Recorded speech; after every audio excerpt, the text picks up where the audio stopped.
काश ऐसी सास सबको मिले। अरे और कितना टाइम लगेगा खाना बनाने में, सुबह से लगी हुई है, चींटी की चाल से काम कर रही है, थोड़ा जल्दी जल्दी हाथ नहीं चला सकती क्या? मेरा बेटा क्या पूरा दिन घर में बैठा रहेगा तेरे इंतजार में? चल जल्दी खाना बना। ये कहकर शांता गुस्से में अपने कमरे में चली जाती है। इधर रेखा डरी सहमी सी रसोई में खाना बना रही होती है। तभी अचानक उसके हाथ से कांच का एक गिलास छूट जाता है जो फर्श पर गिरकर टूट जाता है। गिलास टूटने की आवाज सुनकर शांता तुरंत रसोई में आती है। अरे आज फिर नुकसान कर दिया, सत्यानाश हो तेरा। तू तो इस घर का पूरा नाश करके छोड़ेगी। तेरे माँ बाप ने तुझे एक चम्मच देकर भी नहीं भेजा और तूने जो हमारे घर में था वो भी कूड़े में डाल दिया। इतना कहने के बाद भी शांता का गुस्सा शांत नहीं होता। वो रेखा के बाल पकड़ लेती है और उसे डराने धमकाने लगती है। रेखा की आंखों से आंसू निकलने लगते हैं। अब रो कर कैसे दिखा रही है? चल पहले ये कांच के टुकड़े उठा, रोना धोना बाद में करना, अब जल्दी खाना बना। रेखा चुपचाप कांच के टुकड़े उठाने लगती है। तभी एक टुकड़ा उसके हाथ में चुभ जाता है और उसका हाथ कट जाता है, खून निकलने लगता है। ये सब नजारा रेखा की 7 साल की बेटी नैना कोने में खड़ी होकर देख रही होती है और अपनी माँ की हालत देखकर रो रही होती है। इससे पहले कि रेखा नैना को समझा पाती, शांता फिर उसे आकर डांटती है। चल जल्दी खाना बना, नाटक बंद कर। ऐसी नैना के घर का रोज का माहौल है। कभी दादी तो कभी उसके पिता रेखा पर अत्याचार करते रहते हैं। थोड़ी देर में रेखा घायल हाथ के साथ ही खाना बनाकर तैयार करती है और आंसू पोंछते हुए राजेश को खाना परोसती है। अरे ये कैसा खाना बनाया है तूने? सारी रोटियां जला दी। इतने दिन हो गए तुझे, आज तक ढंग का खाना नहीं बनाना आया। वो मेरे हाथ में चोट लग गई थी इसीलिए रोटियां ठीक से नहीं बन पाई। बस जुबान मत चला, काम ढंग से होता नहीं है और बहाने बनाती रहती है। हट जा मेरे सामने से। सुबह सुबह मनहूस शक्ल लेकर बैठ जाती है। नैना ये सब देखकर बहुत दुखी होती है, लेकिन वो बेचारी बच्ची कुछ कर नहीं पाती। उसकी आंखों से सिर्फ आंसू बहते रहते हैं। कुछ दिन बाद नैना अपनी दोस्त हिमानी के साथ गली में खेल रही होती है। तभी पड़ोस से लड़ाई झगड़े की आवाज आती है। आवाज सुनकर नैना डर जाती है। अरे नैना क्या हुआ? तो इतनी डर क्यों रही है? वो आवाज गली में खेल रही होती है। अरे तो पड़ोस में लड़ाई हो रही है। निकिता आंटी और उनकी सास का रोज का ड्रामा है। दोनों खेल छोड़कर दीवार से झांककर देखने लगती हैं। वहाँ पूनम अपनी बहू निकिता को डांट रही होती है। मम्मी जी गलती हो गई मुझसे, माफ कर दीजिए, मैंने जानबूझकर नहीं किया। हाँ हाँ तू तो कुछ जानबूझकर करती नहीं, सारे काम गलती से ही तो होते हैं तुझसे। आज मेरा बेटा आएगा तब देखना क्या होता है। पूनम निकिता को बुरा भला कहती है और उसे थप्पड़ भी मार देती है। बाद में उसका बेटा भी आकर निकिता पर गुस्सा करता है। ये सब देखकर नैना के मन में डर बैठ जाता है। मानी मैं बड़ी होकर कभी शादी नहीं करूंगी। शादी का मतलब दर्द होता है और सास का मतलब डर। अरे पागल, जरूरी नहीं है कि सबके साथ ऐसा ही हो। जब मेरी मम्मी और निकिता आंटी के साथ ऐसा हो रहा है तो मेरे साथ क्यों नहीं होगा? मुझे शादी के नाम से ही नफरत हो गई है। कभी शादी नहीं। छोटी सी उम्र में ही नैना के मन में सास और शादी को लेकर डर बैठ जाता है। कुछ दिन बाद रेखा की तबीयत खराब होती है, फिर भी वो कुएं से पानी लाने जाती है। मम्मी आपको बुखार है, आप मत जाइए, मैं पानी ले आती हूँ। नहीं बेटा, तू अभी छोटी है, मैं ले आती हूँ। रेखा बड़ी मुश्किल से पानी लाती है, लेकिन शांता फिर उसे डांटती है। ये कैसा गंदा पानी लाई है, इसे तो जानवर भी नहीं पियेंगे। ये कहकर शांता सारा पानी फेंक देती है। जा फिर से साफ पानी लेकर आ। रेखा दुखी होकर फिर से कुएं की तरफ जाती है। इस बार नैना भी उसके साथ जाती है। रेखा पानी लाकर रख देती है, लेकिन उसे तेज बुखार है। नैना अपनी माँ के सिर पर ठंडी पट्टी रखती है। समय बीतता जाता है, नैना बड़ी हो जाती है, लेकिन घर का माहौल नहीं बदलता। वो घर के सारे काम संभालती है और अपनी माँ का सहारा बनती है। एक दिन हिमानी नैना के घर आती है। अरे नैना, तू तो बड़ी छुपी रुस्तम निकली, रिश्ता कर लिया और मुझे बताया भी नहीं। क्या बात कर रही है पागल? मेरा रिश्ता हो गया और मुझे ही नहीं पता? खैर तुझे तो पता ही है, घर वाले तुझसे पूछकर रिश्ता तय नहीं करेंगे। चल मैं ही बता देती हूँ। तेरी दादी और पापा ने तेरी शादी पक्की कर दी है, मेरे पापा बता रहे थे। हिमानी की बात सुनकर नैना सोच में पड़ जाती है। उसकी आंखों में आंसू आ जाते हैं और वो रोते हुए अपनी माँ के पास जाती है। मम्मी, जब मुझे पता है कि शादी के बाद सास की गालियाँ खानी और पति के थप्पड़, तो आप मेरी शादी क्यों करवा रहे हो? बेटा यही दुनिया का दस्तूर है, हर लड़की को शादी करके अपने ससुराल जाना पड़ता है। मायका कभी लड़कियों का नहीं होता। जैसे मैं अपनी माँ का घर छोड़कर आई हूँ, वैसे ही तुझे भी जाना होगा। नैना की शादी में कोई दिलचस्पी नहीं होती और उसका पूरा कारण उसकी दादी होती है। दादी के व्यवहार को देखकर ही उसके मन में ये धारणा बन गई है कि सास हमेशा बुरी होती है, लेकिन हाँ करने के अलावा उसके पास कोई और रास्ता भी नहीं होता। कुछ दिन बाद तुझे तो कोई सुध ही नहीं है। तेरी बेटी की शादी है, क्या तैयारी करनी है क्या नहीं, तू तो बस बैठी रहती है। थोड़ी देर में बारात आ जाएगी, उनके स्वागत की तैयारी कर ले, वरना बाद में तेरी बेटी को ही सुनना पड़ेगा। हालांकि रेखा घर के सारे काम कर रही होती है, फिर भी शांता उसे डांटने का कोई मौका नहीं छोड़ती। एक तरफ रेखा काम में लगी होती है और दूसरी तरफ नैना दुल्हन के जोड़े में बैठी अपने मन में सोच रही होती है। लेकिन पता नहीं शादी के बाद मेरा क्या होगा। एक बात तो तय है, सास तो दादी जैसी ही होगी। मैं कैसे संभालूंगी सब कुछ। जिस तरह मम्मी की जिंदगी दादी के तानों और मार में निकल गई, कहीं मेरा भी वही हाल ना हो जाए। इन्हीं ख्यालों के बीच नैना की शादी हो जाती है और वो अपने ससुराल के लिए विदा हो जाती है। गाड़ी में बैठी हुई भी ये वही सब सोचती रहती है। अचानक गाड़ी रुकती है और नैना घबरा जाती है। घर आ गया है, उतरने का इरादा नहीं है क्या? नैना डरी सहमी सी गाड़ी से उतरती है। सामने सरला आरती की थाली लिए खड़ी होती है। उनके चेहरे पर मुस्कान साफ नजर आ रही होती है। एक बात तो तय, आओ बेटा आओ, आज तो भगवान ने मेरी सारी इच्छाएं पूरी कर दी। अब तुम घर में आ गई हो, अपनी जिम्मेदारियां संभाल लो, मैं तो गंगा नहा लूंगी। सरला की बात सुनकर राजवीर हंसते हुए बोलता है, अरे सरला, तुम भी हद करती हो। बहू को अंदर तो आने दो, यही सारी जिम्मेदारियां समझाओगी क्या? ये सुनकर पीछे खड़ी पड़ोसन भी हंसने लगती है।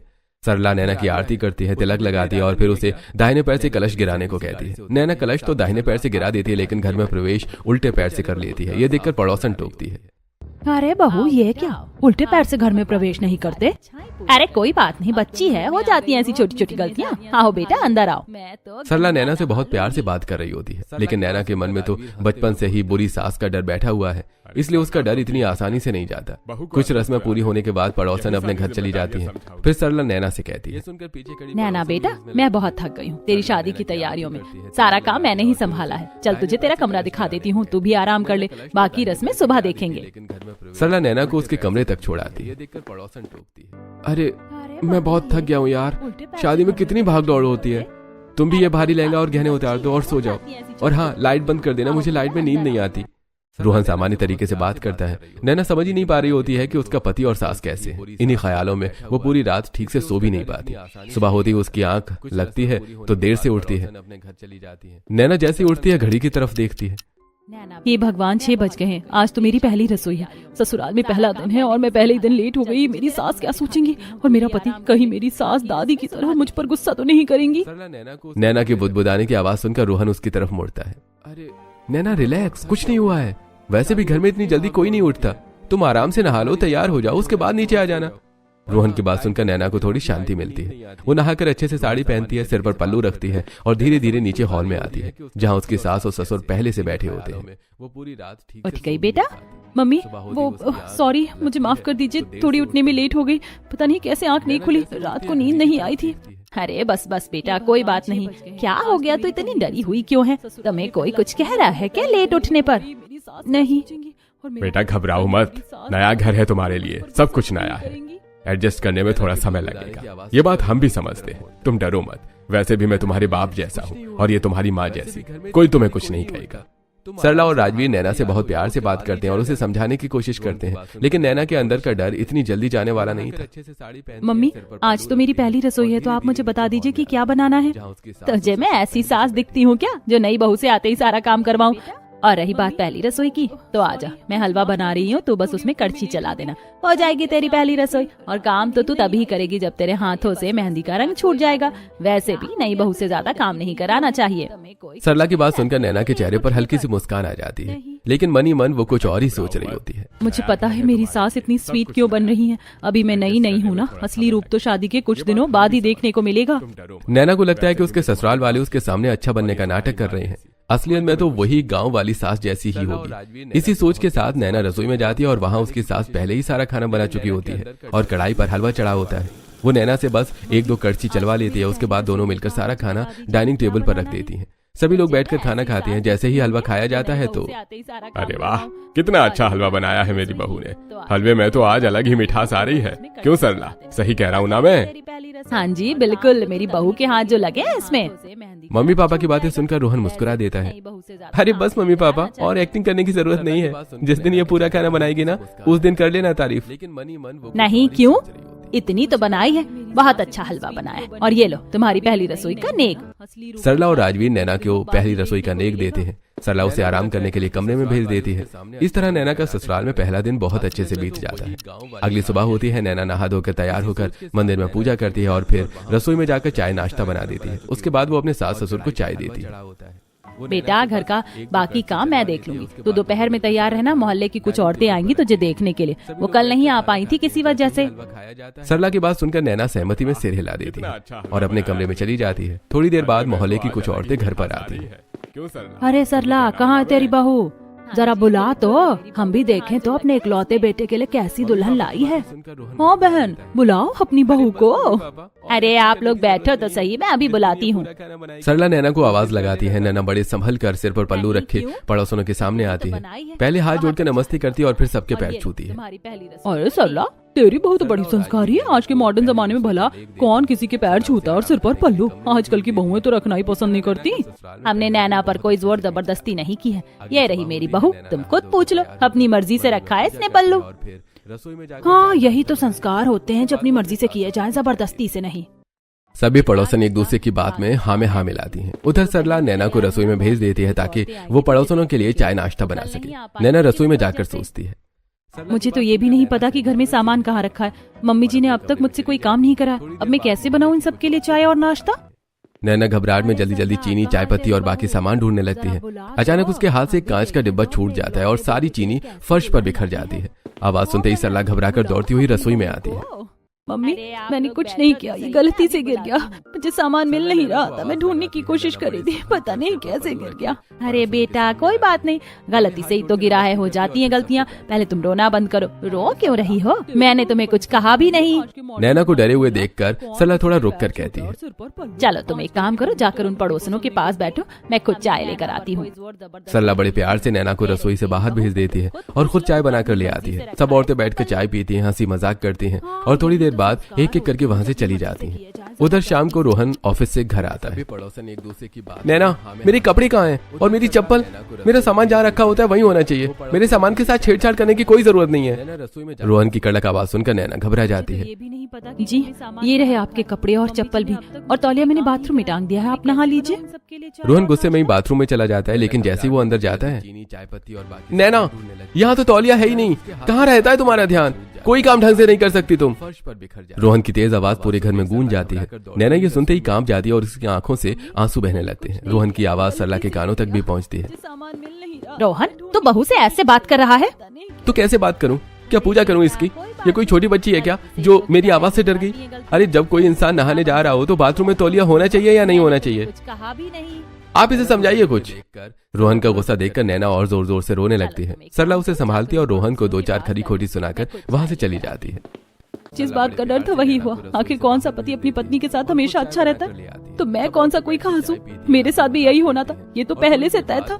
रोहन का ये व्यवहार नैना का दिल को अंदर तक तोड़ देता है। अब वो पूरे घर में जैसे एक बेजान परछाई की तरह घूमने लगती है। इसी तरह 1-2 दिन बीत जाते हैं। एक दिन रोहन ऑफिस से काफी देर से घर लौटता है। आप आज ऑफिस से काफी लेट आ गए, काम ज्यादा था क्या? फालतू के सवाल मत करो, मुझे बहुत भूख लगी है, मेरे लिए खाना लगा दो। नैना चुपचाप रसोई में जाती है, सारा खाना गर्म करती है और डाइनिंग टेबल पर लगा देती है। रोहन खाना खाने बैठता है, लेकिन जैसे ही वो पहला कौर मुंह में डालता है, अरे ये क्या बकवास खाना बनाया है तुमने? तुम्हें खाना बनाना नहीं आता? इतना कहते ही रोहन गुस्से में टेबल पर रखा पानी का गिलास उठाता है और सीधा नैना के ऊपर फेंक देता है। छपा। ये देखकर पूरा माहौल सन्न हो जाता है। उसी वक्त सरला वहाँ पहुँचती है। रोहन, ये संस्कार दिए हैं मैंने तुझे? ये कैसी बदतमीजी है? सरला गुस्से में उंगली दिखाते हुए कहती है, परसों भी मैंने तुझे कुछ नहीं कहा था, लेकिन आज मैं तुझे बिल्कुल नहीं छोड़ूंगी। निकल जा मेरे घर से, और जब तेरी अकल ठिकाने आ जाए तभी वापस आना। सरला गुस्से में दरवाजा खोलती है और रोहन को बाहर निकाल देती है, फिर जोर से दरवाजा बंद कर देती है। नैना, अगर ये 1000 बार फोन करे तब भी दरवाजा मत खोलना। चलो तुम अपने कमरे में जाओ, आराम करो, बिल्कुल टेंशन मत लो। जनाब की अकल अपने आप सुबह तक ठिकाने आ जाएगी। सरला अपने कमरे में चली जाती है। उधर रोहन रात को अपने दोस्त के पास जाता है और पूरी रात करवटें बदलते हुए बस यही सोचता रहता है, मैंने जाने अनजाने में नैना को कितना हर्ट किया, वो तो कुछ बोल भी नहीं पाई। अगली सुबह रोहन घर लौटता है, दरवाजा खुला होता है। वो अंदर आते ही सीधा सरला के पास जाता है।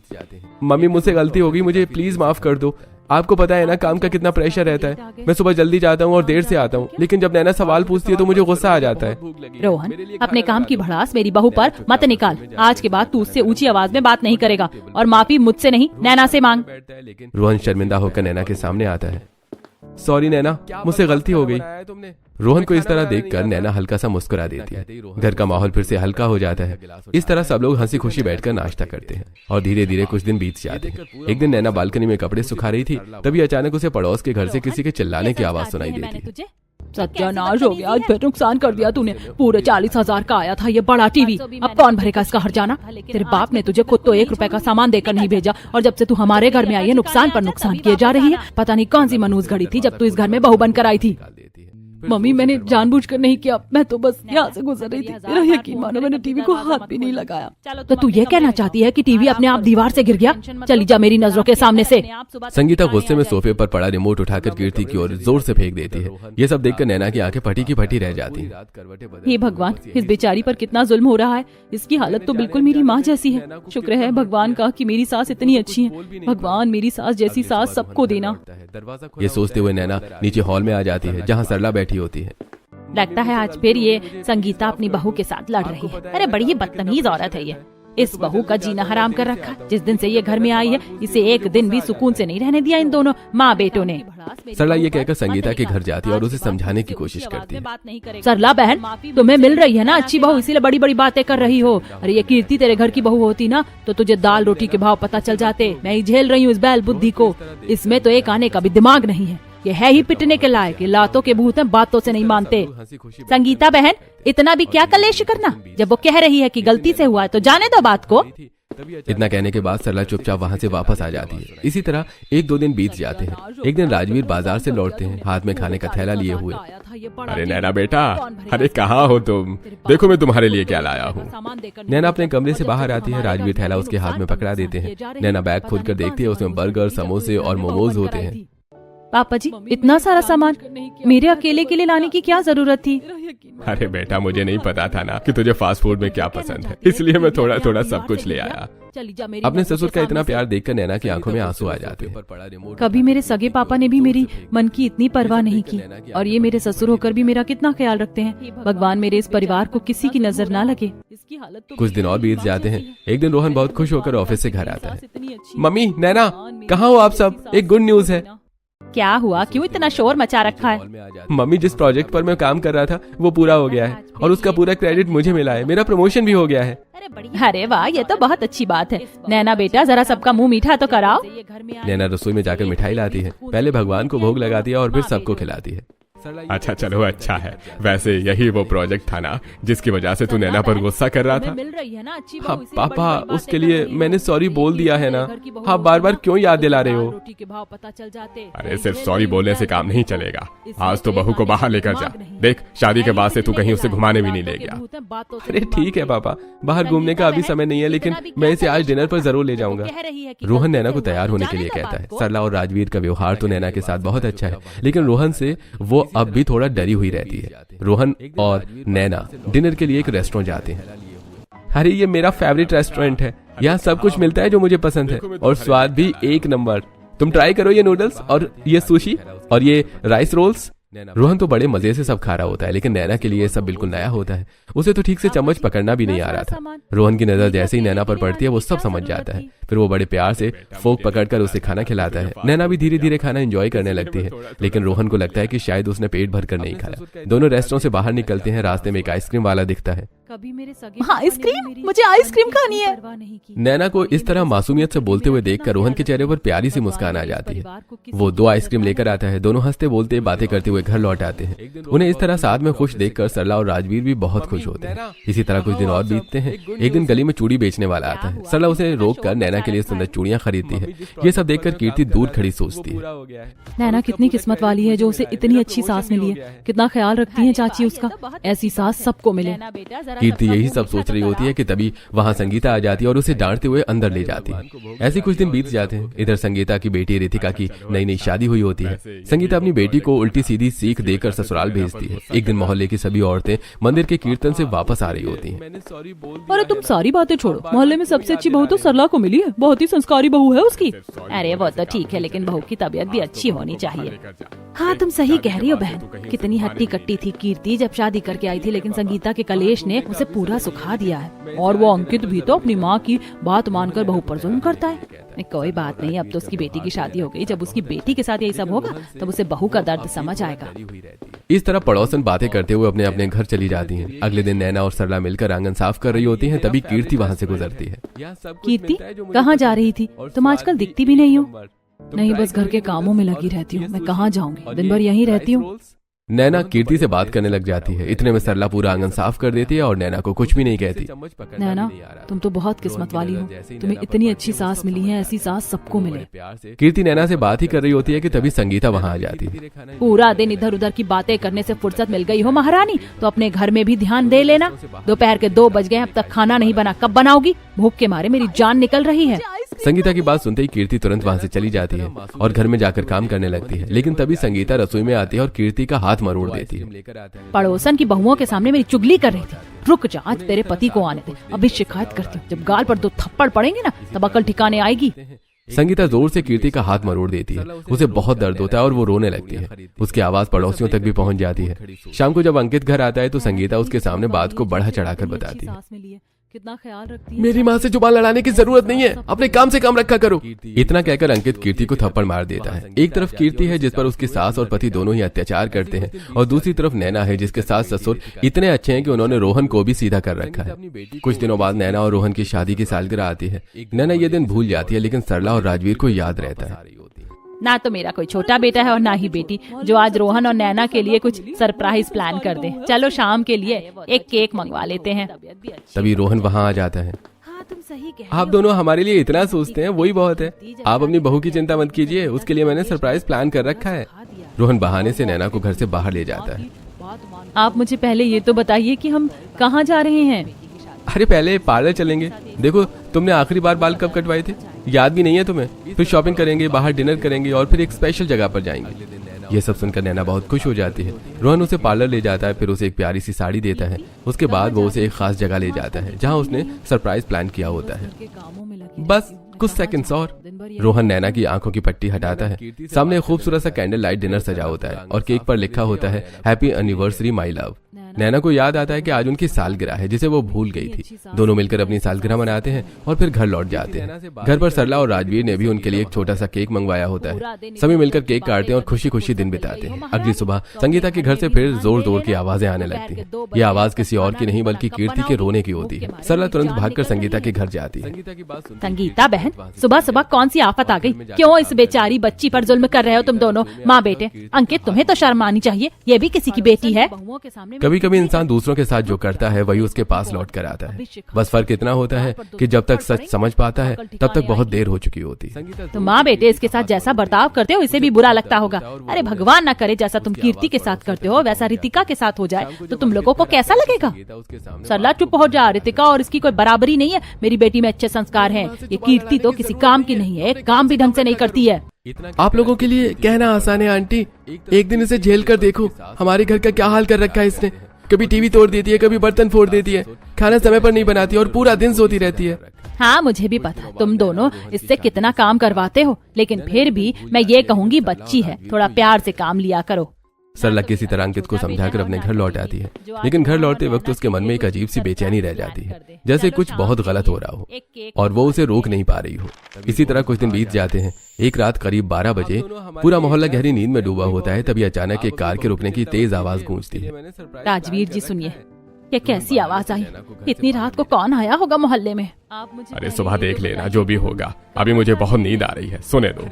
सरला की आंखों में नींद नहीं आती, लेकिन वो चुपचाप लेट जाती है। अगली सुबह होती है। नैना रोज की तरह जल्दी उठ जाती है। सबसे पहले पूरे घर की सफाई करती है और फिर नहा धोकर मंदिर में पूजा करती है और उसके बाद चाय नाश्ता तैयार करती है। घर के सभी लोग हॉल में बैठ के चाय पी रहे होते हैं। तभी पड़ोसन शीतल की एंट्री होती है।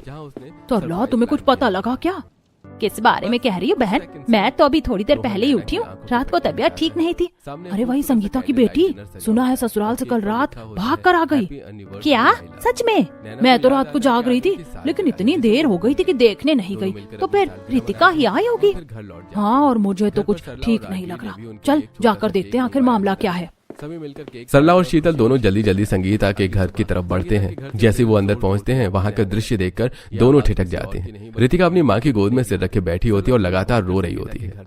मम्मी मेरे साथ बहुत बुरा होता है। वहाँ दिन भर मुझसे काम करवाते और खाने के समय ताने देते। सासू माँ तो हमेशा मेरे खिलाफ राहुल को भड़काती रहती है। यहाँ तक कि राहुल भी उनकी बात मानकर मुझे मारता है। मैंने बहुत सा मम्मी बहुत कोशिश की, लेकिन जब सहन नहीं हुआ तो मुझे एक कदम उठाना पड़ा। रितिका की बातें सुनकर दरवाजे पर खड़ी सरला और शीतल एक दूसरे को देखने लगती हैं। उनकी आंखों में हैरानी और कहीं न कहीं डर भी साफ दिखता है। अरे बहन अंदर आ जाओ। हम तो आ ही गए हैं, लेकिन ये सब क्या हो गया दीदी? रितिका के बारे में सुनकर बहुत बुरा लगा। तभी रितिका उठती है और अपने हाथों और बाजुओं पर पड़े चोट के निशान सबको दिखाती है। अरे तुमने रिश्ता करने से पहले घर परिवार को ठीक से जांच नहीं की थी क्या? कैसे लोग हैं जानवरों की तरह पीट रखा बच्ची को। मैं तो कहती हूँ अब इसे दोबारा वहाँ मत भेजना। सब लोग बैठकर इसी बारे में बात कर रहे होते हैं। तभी कीर्ति सबके लिए चाय लेकर आती है। जैसे ही कीर्ति चाय परोसती है रितिका की नजर उसके हाथ पर जाती है। भाभी आपके हाथ पर ये निशान कैसा है? ये तो जला हुआ लग रहा है। रितिका की बात सुनकर कीर्ति तुरंत अपना हाथ छुपा लेती है। उसकी आंखों में डर साफ दिख रहा होता है। कहीं ये भैया ने जैसे कुछ बहुत मतलब जो मैं सोच रही हूँ क्या वो सच है? इससे पहले कि रितिका कुछ और कह पाती, हाँ रितिका, जो तेरे साथ हुआ है वही तेरी माँ और भाई तेरी भाभी के साथ भी करते आए हैं। हमने बहुत समझाया लेकिन इन्होंने कभी हमारी बात नहीं मानी। सरला की बात सुनकर पूरा मोहल्ला एकदम शांत हो जाता है, जैसे किसी ने सच्चाई का आईना सबके सामने रख दिया हो। मम्मी भैया मुझे आप लोगों से ये उम्मीद नहीं थी। मेरे ससुराल वालों की सोच तो मुझे पता चल गई, लेकिन आप लोग कब से इतने पुराने ख्यालों के हो गए? क्यों किया आपने भाभी के साथ ऐसा व्यवहार? दहेज के लिए? अरे दहेज तो भैया ने खुद मना किया था, फिर ये नाटक क्यों? तब सबके सामने अच्छे बन रहे थे तो उसी वक्त मांग लेते ना। रितिका एक के बाद एक अपने ही घर वालों की सच्चाई सबके सामने रख देती है। हर शब्द तीर की तरह लगता है। रितिका की बातें सुनकर संगीता और अंकित दोनों के चेहरे झुक जाते हैं। उनकी आंखों में अब गुस्सा नहीं बल्कि पछतावा साफ दिखाई देता है। बेटा मुझे माफ कर दे, मुझसे बहुत बड़ी गलती हो गई। मैंने जो कीर्ति के साथ किया वही तेरे साथ हो गया। ये सोच कर ही मेरा दिल टूट रहा है। आप मुझसे माफी क्यों मांग रही हैं मम्मी? मेरे साथ तो आपने कुछ गलत नहीं किया। अगर किसी से माफी मांगनी है तो भाभी से मांगो, जिनका जीवन आपने नरक बना दिया। कीर्ति चुपचाप खड़ी रहती है। उसकी आंखों में आंसू हैं, लेकिन आज पहली बार किसी ने उसके लिए आवाज उठाई है। मुझे भी माफ कर दो। मैं माँ की बातों में आकर हमेशा आपको गलत समझता रहा। मुझे ऐसा नहीं करना चाहिए था। घर का हर सदस्य शर्मिंदा होकर खड़ा होता है। सच्चाई सबके सामने आ चुकी होती है। कीर्ति कुछ पल सबको देखती है, फिर धीरे से बोलती है, जो हो गया वो बदल नहीं सकता, लेकिन अगर आप लोग सच में बदलना चाहते हैं तो मैं सब भूलने की कोशिश करूंगी। इतना सुनते ही संगीता और अंकित की आंखों से आंसू बहने लगते हैं। वो दोनों कीर्ति के सामने हाथ जोड़ देते हैं। उस दिन के बाद उस घर का माहौल बदल जाता है।